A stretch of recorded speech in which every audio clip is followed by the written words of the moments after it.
A Comissão Pastoral da Terra lançou o relatório Conflitos no Campo Brasil 2018.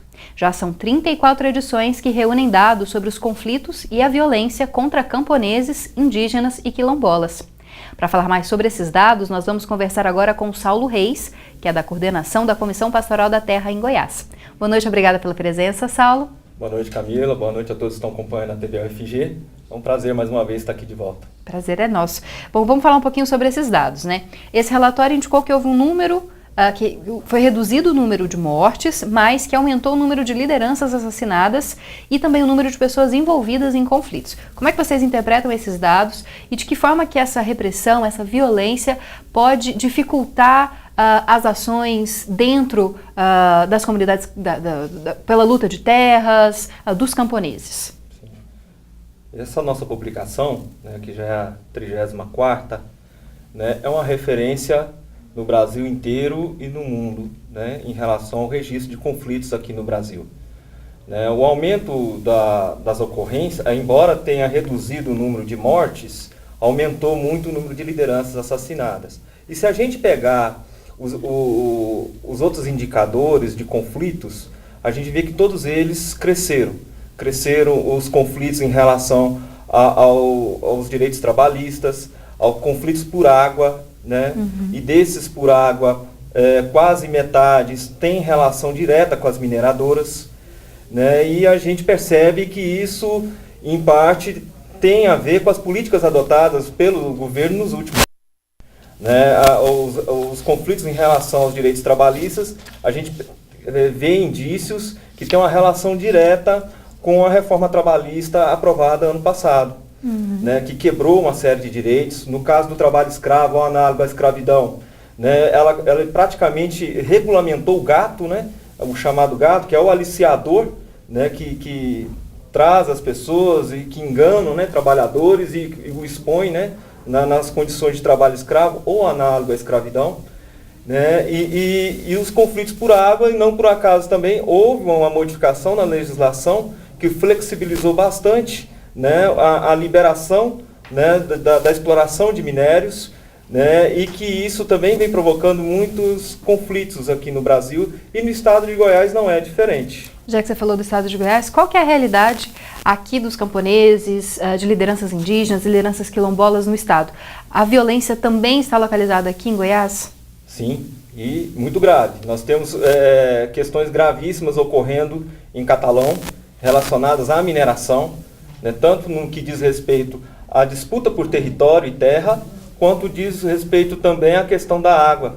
E isso tem uma relação direta com a questão das mineradoras, né, que infelizmente as mineradoras nem sempre pagam a devida indenização justa, né, para as famílias que lá residem, às vezes dezenas de anos, né, várias gerações que viviam ali, e aí de forma que depois elas nem conseguem comprar outra propriedade rural nas imediações, né? Então elas são praticamente expulsas da terra e vão morar nas periferias dos grandes centros urbanos, aumentando a questão da marginalidade. Um outro problema sério que nós temos aqui no estado de Goiás são os problemas relacionados ao agrotóxico. Muitos conflitos por agrotóxico, né, porque a legislação não está sendo respeitada. Né? São fazendeiros que utilizam do agrotóxico, né, contaminam as propriedades vizinhas, né, assentamentos inteiros estão sendo pulverizados com agrotóxico, né, e nós temos um caso gravíssimo que ocorreu semana passada no assentamento Ana Ferreira, no município de Ipameri, no qual um fazendeiro, né, segundo indícios, né, ainda não temos condições de afirmar categoricamente, mas segundo relatos, o fazendeiro vizinho jogou de forma deliberada um agrotóxico altamente letal à saúde na represa do assentamento. E é uma represa que dá acesso tanto de água para o consumo humano, também para a produção, e que agora está inviabilizado por essa questão. Para você ter uma ideia, esse agrotóxico é tão perigoso que é um dos princípios ativos do agrotóxico que foi utilizado na pulverização aérea lá naquele assentamento em Rio Verde, há uns 5 anos atrás, né, que inclusive até hoje muitas pessoas estão tendo sequelas, né, da intoxicação por veneno lá nesse assentamento, que se não me engano é o Ponte Pontal do Buriti, se não me engano, o nome dele. E você citou um pouquinho algumas questões envolvendo as políticas públicas, né, alterações em relação à lei trabalhista, estão em curso outras alterações, pode haver alteração na demarcação de terras quilombolas, terras indígenas. Como é que é a ação da Pastoral da Terra e de outras entidades ligadas ao setor? O que pode ser feito para evitar que novas mortes aconteçam, que mais violência no campo aconteça? Primeiro, denunciar o descumprimento com a lei. É importante a gente enfatizar que reforma agrária, que ela está prevista na Constituição, né, e prevista em várias leis, regulamentada em várias leis, inclusive leis que foram aprovadas durante o regime militar, em 1964 a 1966. As terras indígenas, da mesma forma, já eram protegidas pelo Estatuto do Índio, né, e foram ratificados esses direitos na promulgação da Constituição de 88, assim como os territórios quilombolas. No entanto, a gente vê o discurso de diversos ministros, pessoas que compõem a equipe do governo federal, né, que estão estimulando, inclusive, a ocupação de terras indígenas, quilombolas, e isso acaba tendo uma relação direta com o aumento, né, da violência no campo, né, seja ela por meio de ameaças, seja ela por meio de chacinas, como ocorreu em Mato Grosso, como ocorreu no Pará, né, e seja também pela própria violência silenciosa, né, da quebra de direitos, né, e o governo que deveria promover a justiça e o bem-estar público é o primeiro que vem com o discurso de que as leis precisam ser desrespeitadas, né?